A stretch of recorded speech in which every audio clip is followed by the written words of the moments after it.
Bonjour, bienvenue dans mon garage et bienvenue sur ma chaîne.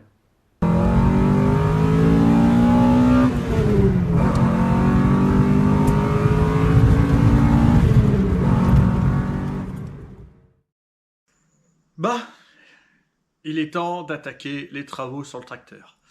Alors je sais qu'il y en a qui l'attendent. Et il y a quand même pas mal de choses à faire. Rappelez-vous, hein, il y a bon boulot de carrosserie, il y a les trains roulants à revoir, il y a le freinage à revoir, il y a l'entretien courant, donc les filtres. Alors filtre à essence, filtre à huile, la vidange, changer l'huile, lui faire une distribution, filtre d'habitacle aussi. Il y a quand même énormément de choses à faire et je vais profiter de mes vacances pour faire un peu tout ça. Et c'est ce qu'on va voir dans cette vidéo. Alors, pour commencer, première chose, la carrosserie. Je suis allé en casse chercher un haillon et une porte. Parce que le haillon, vous l'avez vu sur la vidéo de présentation. La porte, c'est aussi dans la vidéo de présentation. D'ailleurs, je vous invite à aller voir la vidéo de présentation du tracteur. Donc voilà, il y a du travail de carrosserie. Les trains roulants, comme tous mes véhicules, j'ai décidé de passer sur du polyuréthane. Donc là, je remercie beaucoup Strongflex d'avoir sponsorisé cet épisode. Merci à vous. J'ai acheté le kit complet de cils en bloc pour le Zafira. Train avant, train arrière. Et on va le voir aussi dans la vidéo. D'ailleurs, si vous regardez dans la description dessous, là, y a le code promo que j'ai réussi à avoir pour vous. C'est 5% sur le site Strongflex. Et j'ai comparé la qualité par rapport aux concurrents. Et c'est la même qualité et beaucoup moins cher. Alors, quand tu vas sur le site Strongflex, tu peux choisir par véhicule et ils ont quand même pas mal de choses. Vraiment, enfin, ils ont beaucoup de véhicules disponibles. Donc, quand tu vas sur le site, tu choisis ton véhicule et là, ils vont te proposer soit les cils en bloc en kit. Moi, c'est ce que j'ai pris, hein, le kit. Soit les cils en bloc au détail. Donc tu peux venir ne changer que tes 2 cils en bloc de train arrière ou que tes 2 cils en bloc de barre stabilisatrice. Et pour certains modèles, tu as même les cils en bloc, enfin les inserts à mettre dans les cils en bloc de support moteur. Et moi j'en avais acheté pour la GSI Noire et ils sont tip top. Ça te rigidifie, le moteur bouge moins et c'est beaucoup mieux. Il y a même, et ils sont les seuls à les faire alors que les concurrents ne le font pas, mais c'est les seuls Strongflex à faire les cils en bloc en polyuréthane pour les crémaillères. Et pour Astra F, le concurrent il fait pas et Strongflex il fait. Donc là, une fois que tu as sélectionné ce que tu as besoin, hop, au panier, tu mets mon code promo et en avant. Merci Strongflex. Au boulot. Après 1 heure de ponçage, on en est là. On a poncé tous les extérieurs. Là, ici, là, on parle, on a masqué là. Et quand je dis on, c'est Michael, Mylène et ma pomme. On a poncé et là, on va appliquer la peinture noire, donc la peinture code couleur origine, et après le vernis. Et puis la peinture, comme d'hab, c'est peinturevoiture.fr. La première couche d'accroche. Ouais, un petit voile, histoire que ça adhère un peu.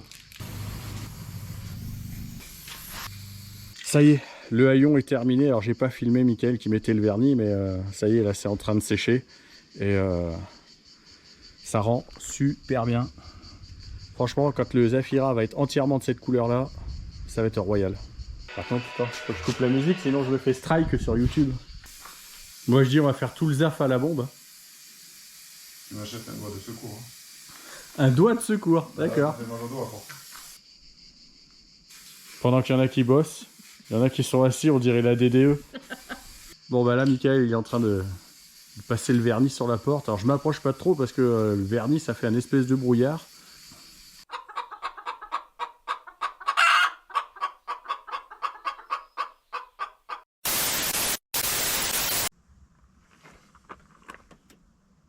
Il est temps de voir si la pression d'essence est bien à 3 bars ou à 3 bars 5. Alors j'ai pas mal de monde qui m'ont dit la pression d'essence elle est déjà à 3 bars 5 sur le Zafira, sur le Z20 LED.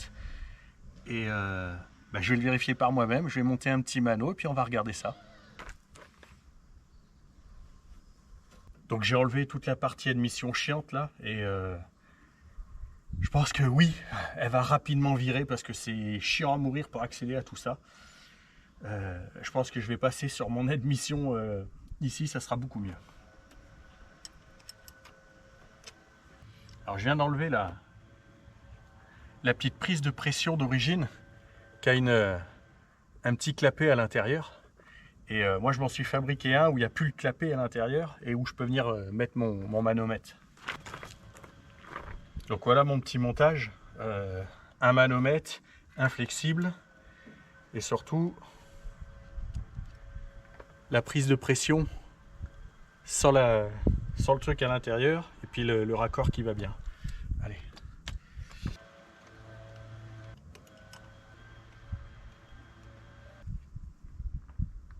Donc il y a aussi un truc à faire quand on veut regarder sa pression d'essence, c'est qu'il faut virer la petite dépression ici. Alors quand le moteur tourne au ralenti, il n'y a pas beaucoup de dépression, donc la pression d'essence est basse. Et quand le moteur accélère, il y a beaucoup de dépression, et à ce moment-là, hop, ça fait augmenter la pression. Et pour voir la valeur réelle, il faut débrancher et venir mettre une petite vis à la place pour pas avoir de fuite d'air. Et ben, j'ai plus qu'à remettre mon admission, et puis on démarre et on regarde.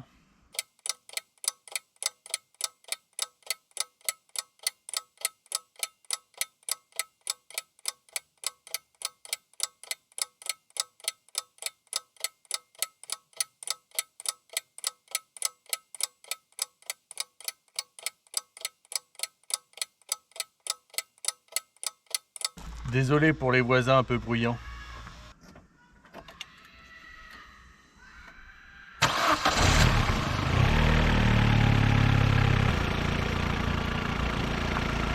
Bon, on va faire assez vite. On voit que la pression, elle est réglée là à 3 bars 2. Voilà, c'est ça. 2, 4, 6, 8. Ouais. Non, la pression là, elle est à 3 bars 4 d'origine. Donc, et du rythme débranché. Donc je peux facilement mettre ma capsule à 3 bars 5. Je vais augmenter de 100 grammes la pression d'essence, mais ça sera toujours ça de prix. Quand je travaille sur les circuits d'essence, là où je travaille, en fait, je mets toujours un chiffon. Comme ça, s'il y a de l'essence qui jaillit, le chiffon l'absorbe et ça évite que ça coule où il ne faudrait pas que ça coule en fait.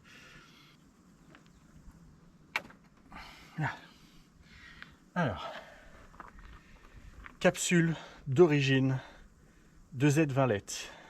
Référence, je ne sais pas si vous la voyez, 90 42 43 10 03 12 CYY. Ça, c'est une capsule que j'ai achetée chez Courtenay Sport en Angleterre. Référence 90 42 43 10. Par contre, dessus 20 96 1 CR. Voilà, alors j'avais gravé le petit 3 bar 5 dessus. Et on voit que c'est les mêmes, hein, c'est les mêmes joints, les mêmes trucs.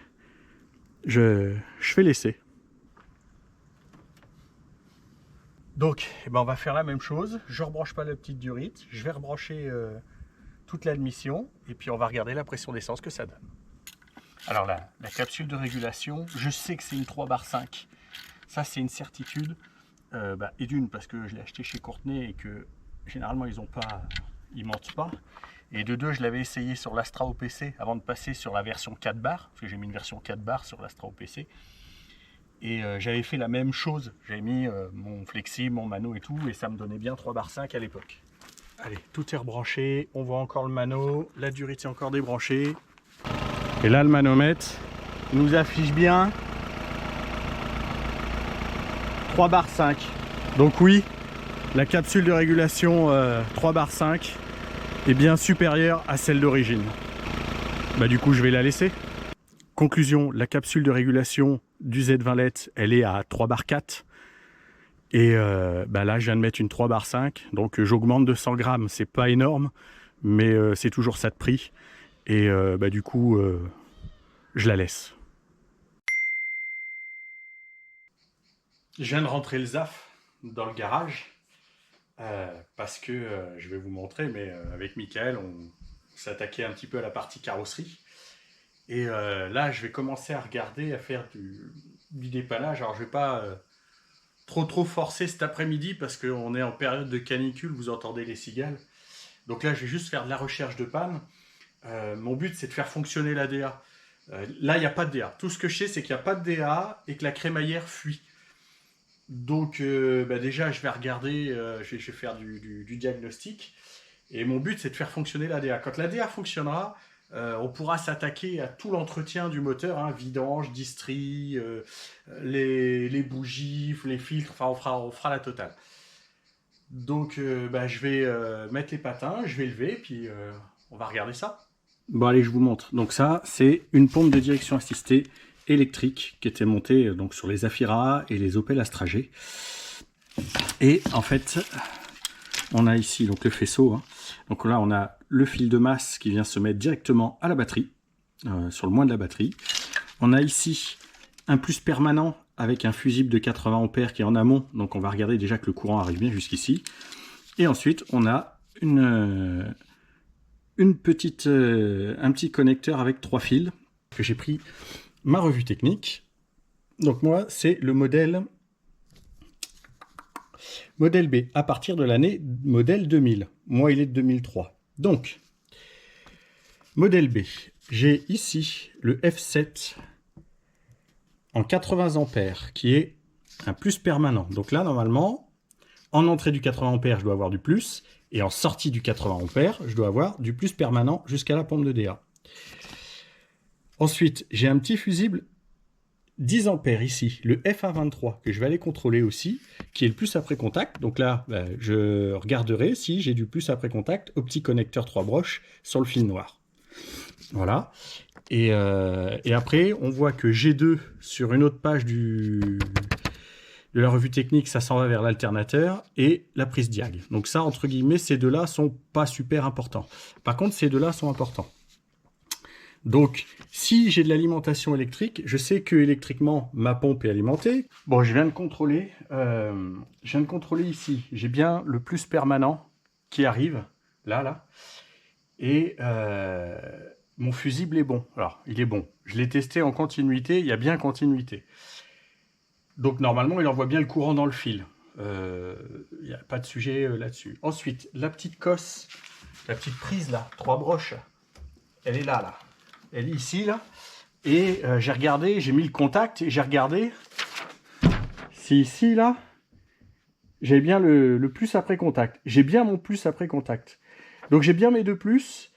Je pense pour moi, comme la pompe n'a plus 0 huile, je pense qu'en fait ça marche pas parce qu'il n'y a plus d'huile. Et pourquoi il n'y a plus d'huile? Parce que la crémaillère fuit. Donc ce que je vais faire, c'est que là, je vais faire le niveau d'huile, bien comme il faut, et je vais regarder que l'ADA fonctionne ou pas.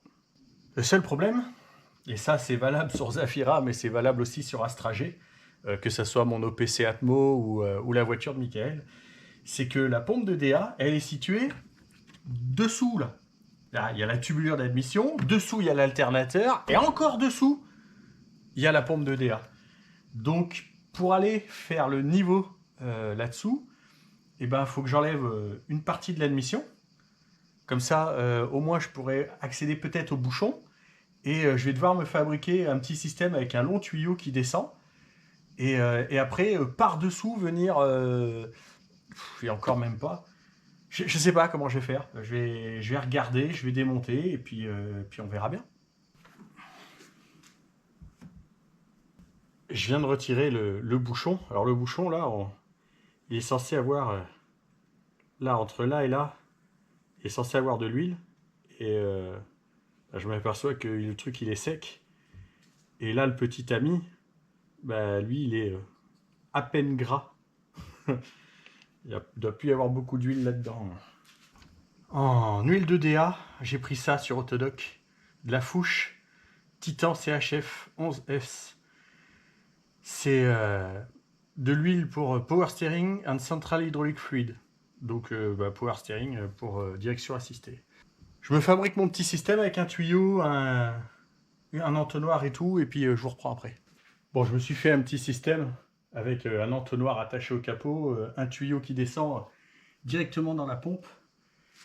Puis je vais commencer à mettre de l'huile.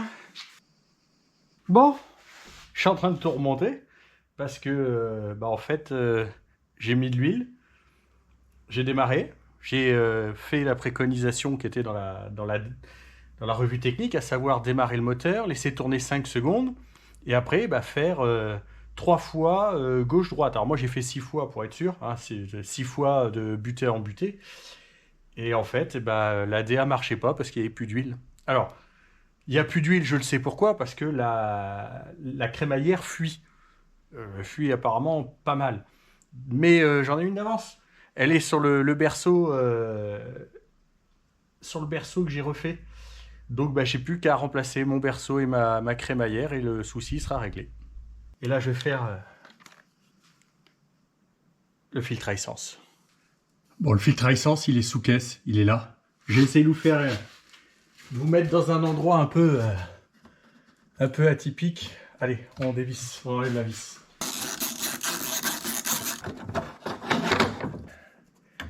Ah, c'est pas le plus marrant. Allez, toi tu fuis pas.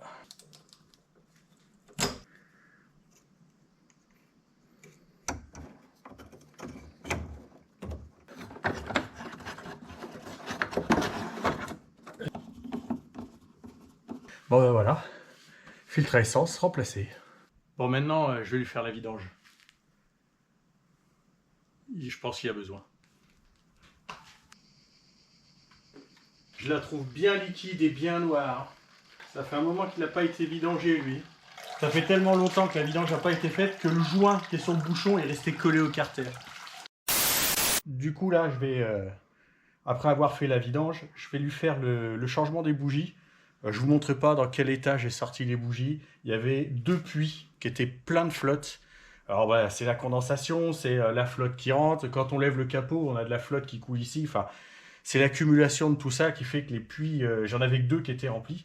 Donc je vais changer les bougies. J'ai pris de la bougie Iridium Power de la Denso IK27. C'est ce que je mets sur l'OPC, c'est ce que je mets sur la voiture de course et c'est ce que je mets. Donc là, j'ai un écart de... Ouais, j'ai un écart de 60. Je vais pas y toucher en fait, parce que c'est ce que je voulais mettre. Donc je vais juste contrôler que toutes les bougies soient à 60. Bon, moi je suis pas comme un célèbre youtubeur. Je sers pas les bougies à la péteuse Milwaukee. Moi je les sers au couple. Et là, bougie d'allumage sur culasse, 25 Nm.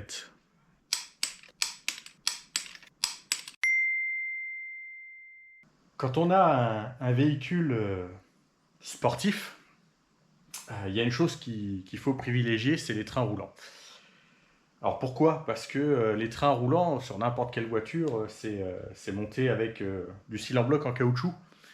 Et le caoutchouc, c'est bien, hein, ça empêche le bruit, mais ça rend le train avant complètement flou. Et il y a une solution à ça, c'est les cylindres en bloc en polyuréthane.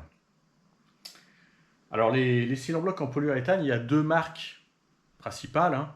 Il y en a une que je nommerai pas, et il y en a une autre qui est Strongflex. Alors la première, je les avais contactés, mais ils m'ont jamais répondu.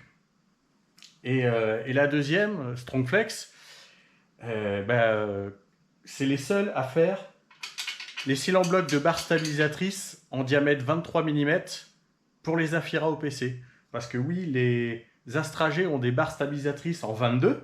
Donc ça, l'autre, il est fait. Mais les Zafira OPC, eux, ont la barre stabilisatrice en 23. Et bah, ça, l'autre, il fait pas. Il n'y a que Strongflex qui fait. Alors, le choix a été vite fait. Et deuxième chose intéressante, Strongflex, c'est le seul à faire des kits complets pour le véhicule, pour Zafira. Donc là, j'ai commandé le kit complet. Hein. Donc là, j'ai mes cils en bloc de barres stabilisatrices qui vont venir ici. Cils en bloc pour le triangle qui vont venir là, là et puis pareil en face. Cils en bloc pour tenir le berceau à la caisse. Donc ça va venir ici, là, là, là, là et là-bas. Et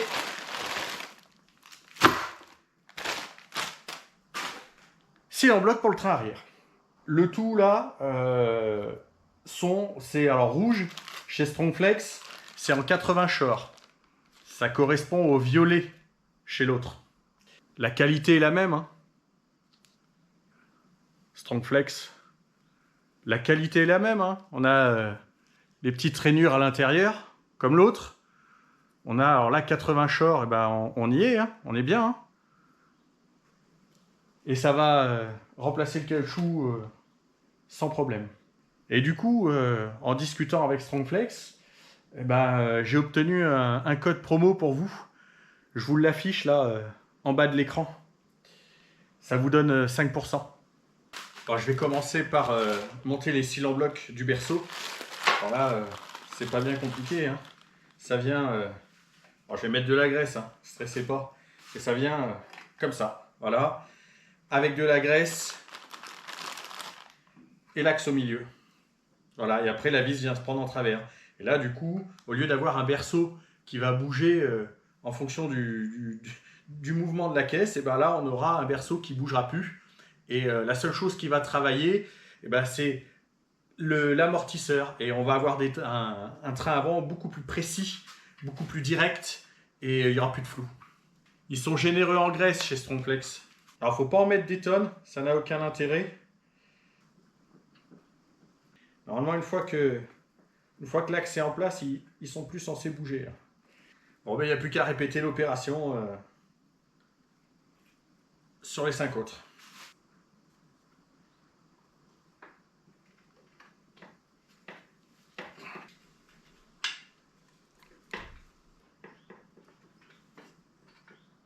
Bah, autant pour virer les caoutchoucs, alors ça je vous en ai pas parlé, mais les caoutchoucs qui étaient là d'origine, je les ai dégagés. Alors j'ai pas de presse moi, donc j'utilise la force du principe vis-écrou.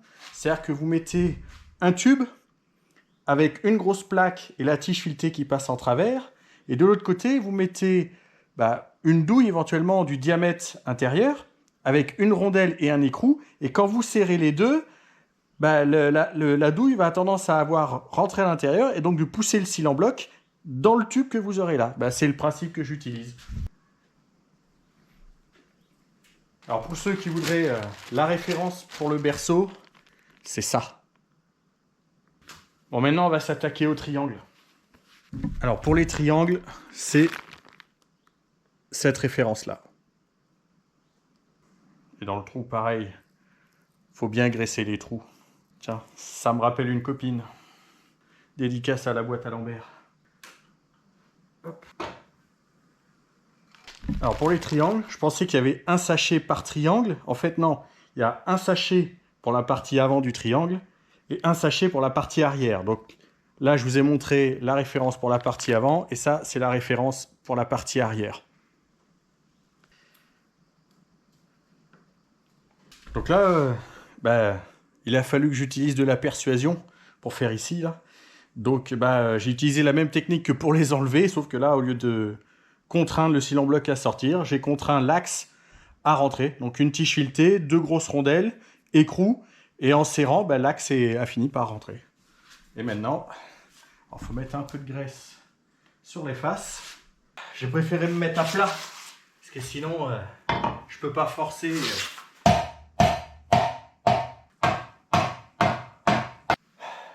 va pas se mentir, ça s'est fait un peu dans la douleur pour mettre le triangle en place. Parce que les cils en bloc sont tellement raides que pour les faire passer les deux en même temps, il a fallu que je mette une sangle, que je tape au bout, que je fasse prendre pratiquement un côté, que je mette la vis, puis après qu'avec la sangle je force pour que l'autre y rentre pour mettre la vis et la deuxième vis. Donc ça prouve une fois de plus que les cils en bloc en polyuréthane, c'est du costaud et que certes, t'en baves un petit peu quand même pour les mettre en place. Alors autant ceux du berceau, je les ai mis à la main, on l'a vu tout à l'heure, mais ceux des triangles, ils sont raides. En même temps, c'est eux qui prennent le plus cher. Hein. C'est là que se fait l'articulation avec l'amortisseur. Donc c'est là où il faut qu'il n'y ait pas un poil de jeu. Et je pense même qu'ils doivent très très très légèrement surcoter l'épaisseur totale pour que ça rentre à force, d'où le fait que ça soit fait dans la douleur, et que ça bouge plus, qu'il n'y ait pas un poil de jeu dans le train avant. Un peu de graisse, donc là, il rentre nickel. Alors, pour l'arrière, pour ceux qui ont des astragés ou des Afira, vous gourrez pas, vous voyez, ceux de derrière, là, ils ont deux épaisseurs. Donc, c'est la plus fine de ce côté-là et la plus épaisse de l'autre côté. J'ai essayé d'inverser tout à l'heure pour voir si je m'étais pas gouré dans le montage. Et en fait, si je mets celui-là ici, ça rentre, mais alors carrément pas. Là, c'est même pas la peine d'essayer. Donc, c'est bien le plus fin de ce côté-là. Là. Allez, je vous montre. Tout simplement, hein. Une tige filetée, écrou, une petite rondelle, une grosse rondelle et un autre écrou. Et on va venir, donc, hop, mettre là. On vient, hop, hop, je mets ma grosse rondelle derrière.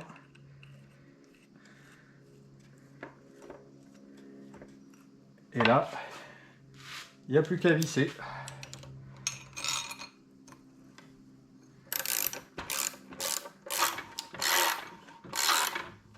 Là, et après, il suffit de desserrer.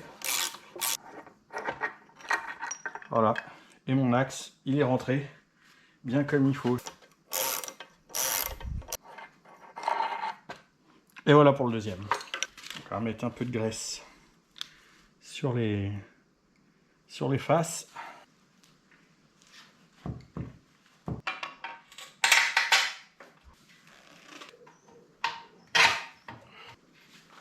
Alors, je dois avouer que le deuxième s'est fait plus facilement que le premier. Peut-être que j'avais la technique. Mais il ne reste plus qu'à faire la barre stable. Comme ça, elle sera prête. J'ai plus qu'à venir visser la crémaillère et j'aurai un train avant prêt à faire feu. La fameuse barre stabilisatrice en diamètre 23. Là, qui vient se mettre comme ça ici. Là. Donc là, il n'y a aucun intérêt de graisser l'extérieur. C'est uniquement l'intérieur.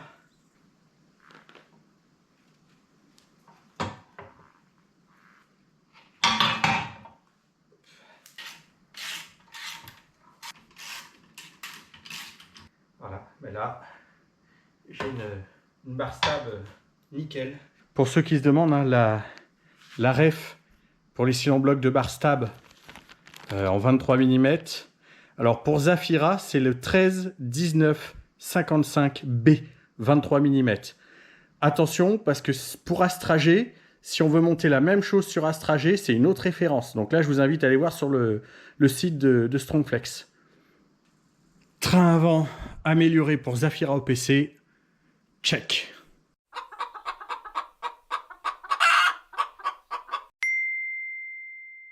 Bon, maintenant, il est temps de s'attaquer au cils en bloc du train arrière. En fait, c'est aussi important que le train avant. Je vais vous montrer, mais les trains arrière Opel sont relativement simples dans leur conception. Et en fait, il n'y a qu'un cil en bloc qui fait la liaison entre le train arrière et la caisse. Donc, c'est relativement peu coûteux de changer le cil en bloc.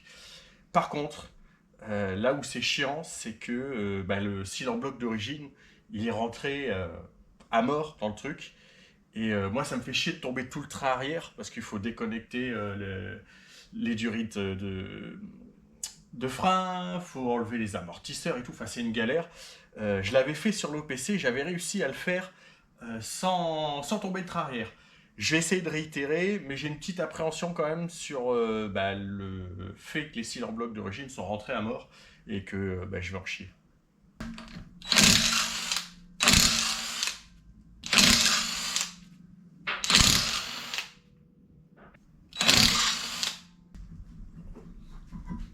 On le voit ici, le cylindre bloc de train arrière, et il est bien malade. Donc c'est plutôt une bonne chose de le remplacer. Le montage chez Opel, c'est là, donc le bras du train arrière, et on a cette espèce d'étrier ici, là, enfin, qui le tient avec 3 vis. En gros, les vis et tout ça à enlever, c'est pas le plus compliqué. Le plus compliqué, c'est de sortir le cylindre bloc.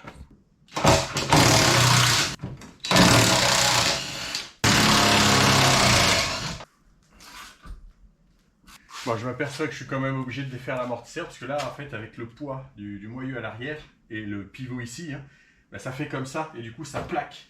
Donc là, il faut que je défasse pour faire pendre un peu le train arrière. Et s'il faut, je mettrai le vérin de fosse en sécurité par-dessous.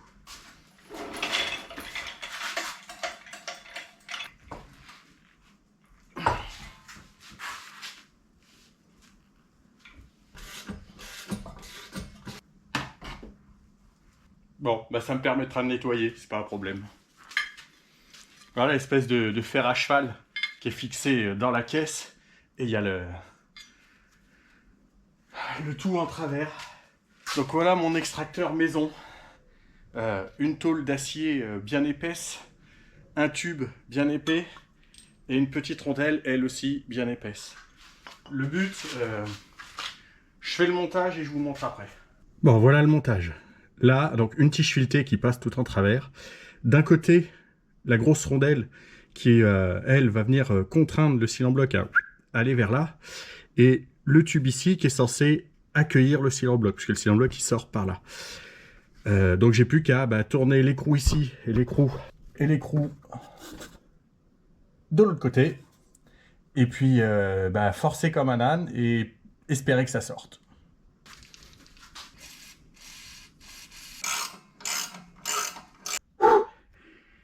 Je l'ai eu.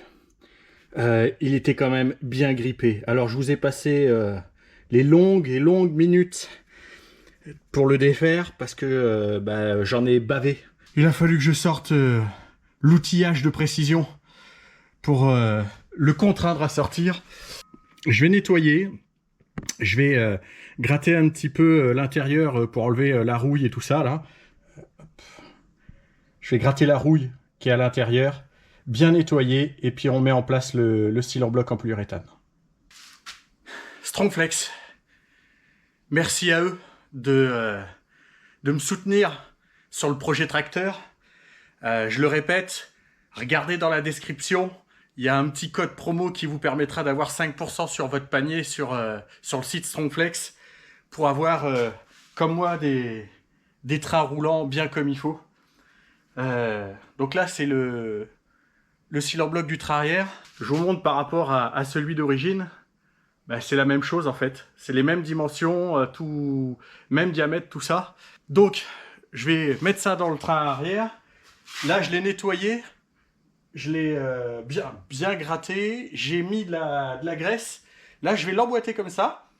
Et après, il va falloir que je vienne mettre l'axe dedans. Alors, je pense que j'utiliserai encore vis écrou pour enfoncer l'axe dedans et j'aurai graissé bien évidemment. Ça rentre trop bien tout seul.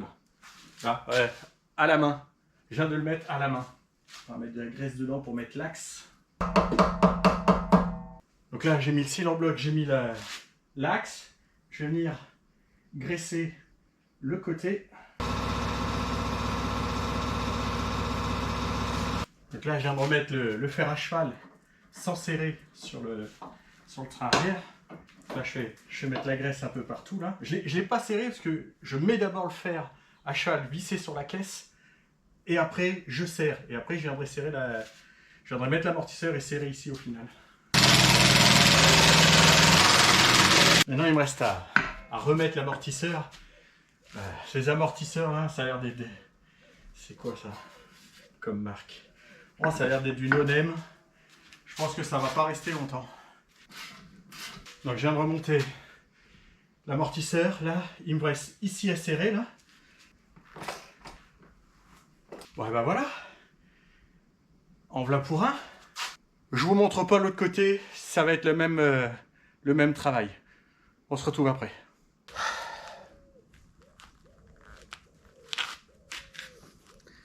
Ça y est, les cylindres blocs du travers sont changés. Alors pour le côté droit, j'en ai moins chié que le côté gauche parce que j'avais la méthodologie, à savoir l'outillage de précision, donc marteau burin, et puis mettre en pression avec la tige filetée, taper au bout, mettre un peu de dégrippant, remettre en pression avec la tige filetée et ainsi de suite, et faire ça 3-4 fois de suite, et ça finit par venir. Donc merci encore Strongflex. Et puis, on continue.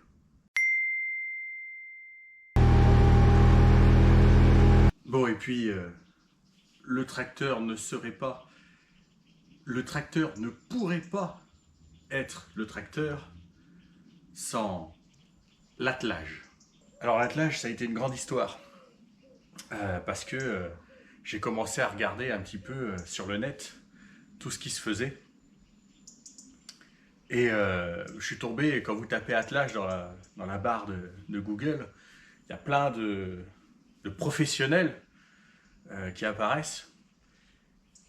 Et je les ai appelés. Je leur ai dit, voilà, j'ai un Opel Zafira A OPC et je veux acheter un attelage. Et il y en a 3 que je ne citerai pas qui m'ont dit, non, c'est pas possible. L'attelage pour un Zafira OPC ou des Zafira Design Edition aussi, qui ont le même kit carrosserie, c'est pas possible. Ah bon, pourquoi c'est pas possible? Ah parce que c'est des... Alors, j'ai eu plusieurs réponses, mais il y en a un qui m'a répondu c'est des modèles sportifs, c'est des moteurs essence, ils pourront pas tracter. Alors là, je lui ai répondu, excusez-moi, mais vous vendez un attelage pour un Zafira A avec un 1816 soupape qui fait 125 chevaux, c'est bon, on peut tracter, il n'y a pas de problème, il y a suffisamment de couple et de chevaux pour tracter. Par contre, un Zafira OPC qui a un 2 litres turbo de 200 chevaux, il n'y a pas assez de couple et de puissance pour tracter. Pas très logique. Il y en a un autre qui m'a répondu que le fait que le pare-choc soit plus épais, la boule d'attelage touchera. Ouais. Alors j'ai contacté mes amis sur Facebook du site des Zafira, Opel Zafira A OPC. Merci à eux d'ailleurs. Et plusieurs m'ont dit, si, on peut monter des attelages sur les Zafira OPC. Il n'y en a qu'un qui a bien voulu discuter avec moi de tout ça. Je vous l'affiche, le nom du site là. Et lui, il vendait bien un attelage pour Zafira OPC. C'était marqué d'ailleurs dessus, compatible Zafira OPC et Design Edition. Donc je lui dis, vous l'avez en stock celui-ci? Et il me dit, ouais, c'est bon, je l'ai au dépôt. Allez, on y va. Je prends. J'ai commandé. La marque, c'est Tulbrink. Et la référence, c'est 424-300. Je vais vous mettre une photo du truc. Donc, là, j'ai reçu l'attelage. Et puis, je vais le monter. Bon, première phase, le démontage. Le pare-choc, la traverse.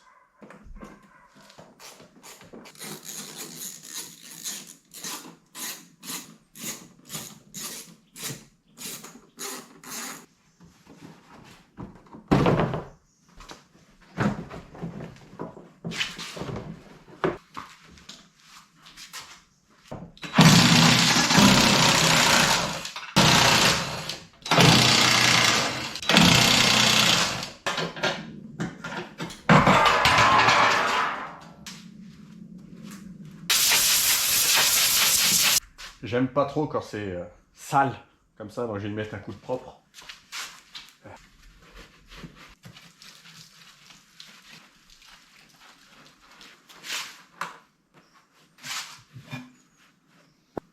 Maintenant, il faut que je réfléchisse par où passe le faisceau électrique.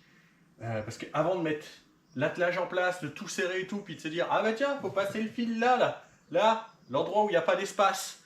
Bah, tant qu'à faire, je regarde maintenant, et puis au pire, je fais passer le fil maintenant, comme ça, quand je serre à travers, bah, le fil est déjà passé, je me fais pas suer. Bah, apparemment, il y a...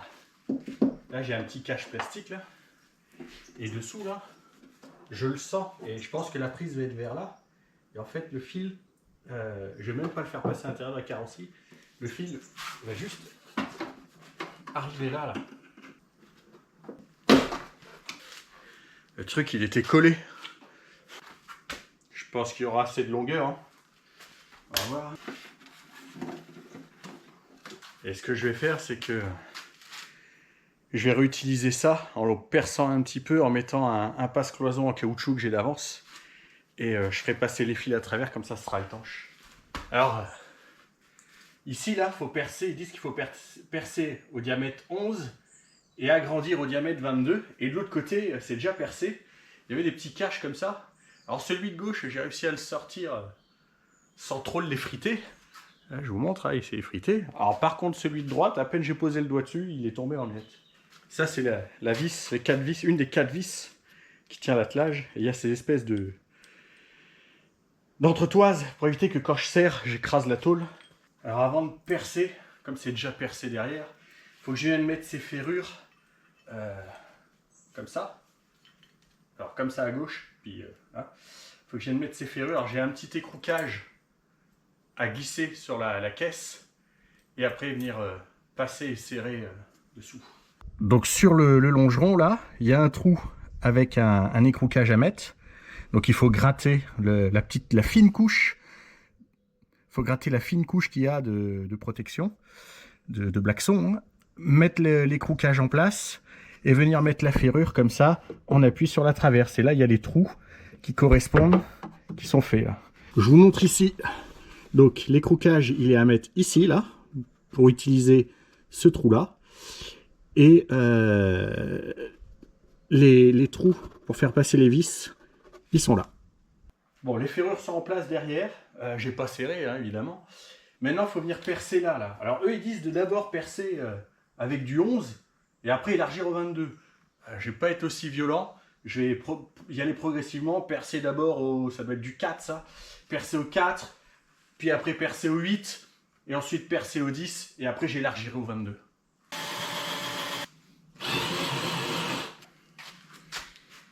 Elle, ça fait 12 ans que je l'ai. Et je sens que la batterie commence à fatiguer. Et Milwaukee, juste une visseuse dévisseuse, ça serait pas possible en sponsoring?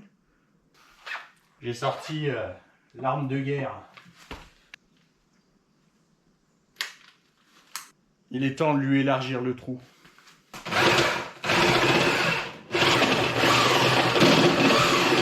Je vais pouvoir mettre la traverse en place, venir passer les boulons avec l'entretoise et serrer.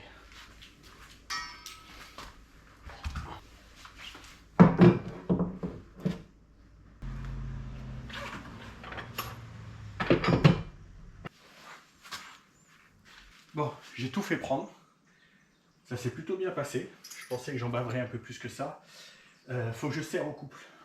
Donc les vis en M8 là, qui sont dans les écroucages, il faut les serrer à 23 newtons.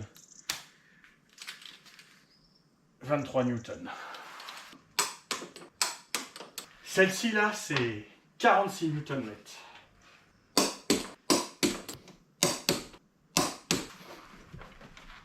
Je pense qu'elle est fixée là. Il ne reste plus qu'à mettre la boule et puis le support à prise. Avant de mettre la partie électrique, je vais juste regarder un truc, voir si le pare-choc se met en place avec ou sans découpe. Alors, les professionnels de l'attelage, ça se monte pas. Non seulement la boule ne touche pas le pare-choc, mais en plus, il n'y a même pas besoin de découpe. Alors, qui c'est qui avait raison? Et pour faire taire définitivement le truc, la norme dit qu'on doit avoir 65 mm entre le pare-choc et l'axe de la boule.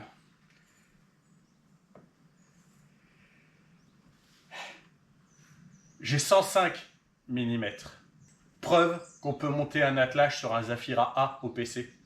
Bon, je viens de faire un petit bricolage.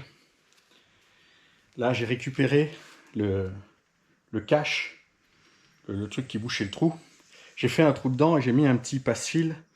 Et ça passe pile poil juste. Donc déjà, ça empêchera quand même pas mal l'eau de rentrer par-dessous. Et là, je vais brancher. J'ai d'abord fixé la prise sur son support, là. Bien faire passer les fils correctement. Et puis après, je fais passer les fils en travers. Alors, je l'ai légèrement incliné vers le bas. Pour la simple et bonne raison, c'est que s'il y a de l'eau qui rentre, dans ce sens-là, elle aura tendance à couler. Que si je le relevais, si l'eau rentre dedans, elle va tendance à aller vers les connectiques et donc les faire rouiller. Que là, hop, ça descend et c'est impeccable. C'est bon, le câble est passé. J'ai fait un tout petit trou dans la caisse pour tenir le câble et le faire passer. Et là, il n'y a plus qu'à repousser le truc et le câble sera tenu et je pourrai attaquer la partie électrique.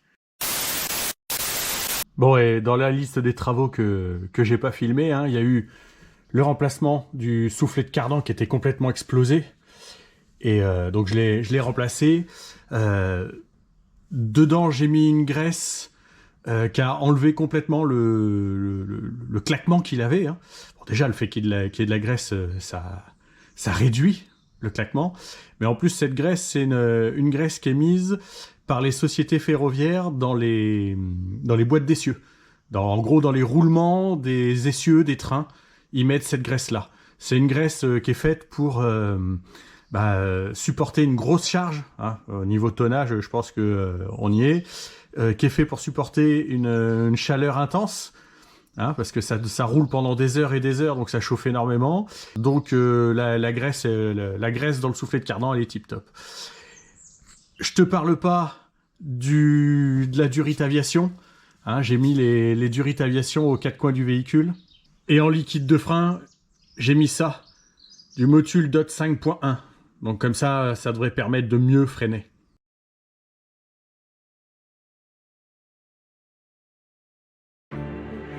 Sur cette chaîne, j'ai toujours été honnête avec les gens qui me regardent. Je cache rien. J'ai aucun intérêt à cacher quoi que ce soit. Et je vais être honnête avec vous.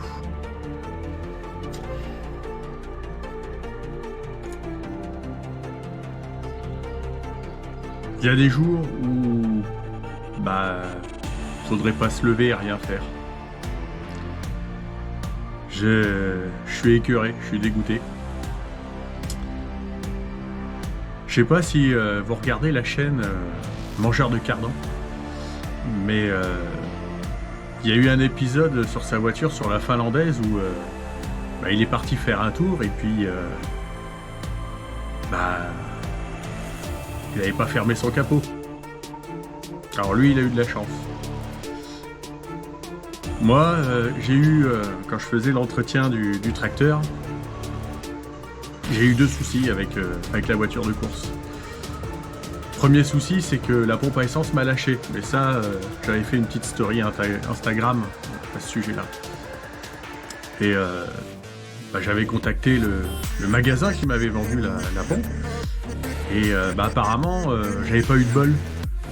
J'étais tombé sur la pompe parmi des milliers qui était pas bonne, qui avait un problème. Donc la pompe avait grippé, bloqué. Bon, moi je pense à autre chose, mais bon, peu importe.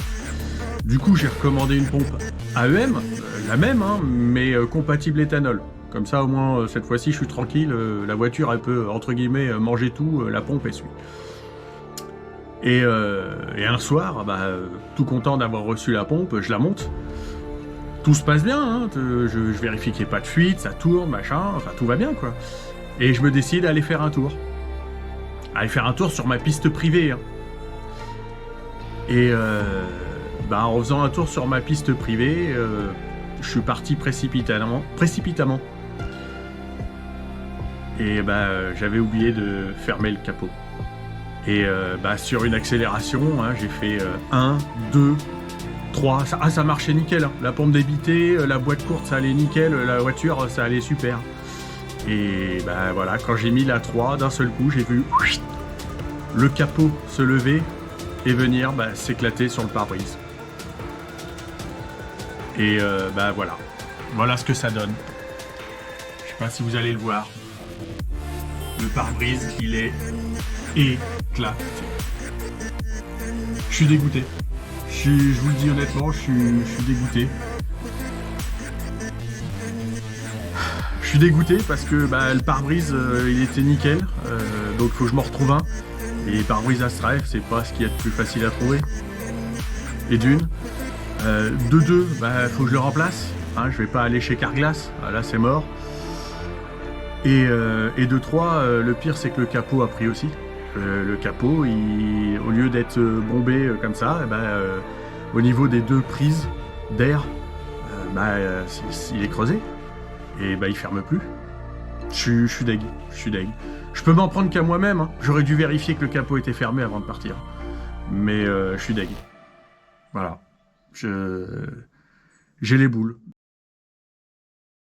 Bon, on arrive sur la fin de la vidéo du tracteur, de l'entretien du tracteur. Il y a eu quand même pas mal de choses de faites. Et il y a encore beaucoup de choses à faire. Je vais pouvoir commencer à rouler avec. Et c'est histoire de déverminer un petit peu, voir s'il y a des choses que j'aurais pas vues et qu'il faudrait faire. Ce qui est sûr, d'ores et déjà, avant même de rouler avec, c'est faudra que je fasse les amortisseurs. Il aura le droit à 4 Bichstein B6. Ça, c'est une certitude. On va voir ce que ça donne niveau frein, on va voir ce que ça donne niveau performance. Quoi qu'il en soit, il va être aussi débridé. Clairement, je vais lui enlever ses catalyseurs. Je vais améliorer toute l'admission d'air. Ça, c'est une certitude. Avant même de rouler avec, je sais que je vais le faire. Si vous avez des questions, n'hésitez pas à me les mettre en commentaire, j'y répondrai. Mais il reste une peinture à lui faire aussi. Et ça, faut que j'attende un petit peu. Mon peintre, pour l'instant, il peut pas. Il peut pas. Et quand il va pouvoir, on va s'attaquer à la peinture. Bon, et puis, petit spoiler, dans la prochaine vidéo, je monte définitivement la gestion dans la voiture. On va finir par mettre la Max EQ, prendre l'ordinateur, mettre le programme, le programme de démarrage dedans, et on fait craquer tout ça. Et comme d'habitude, si le contenu de ce que vous avez vu vous plaît, n'hésitez pas à commenter, à liker et à vous abonner. Ciao!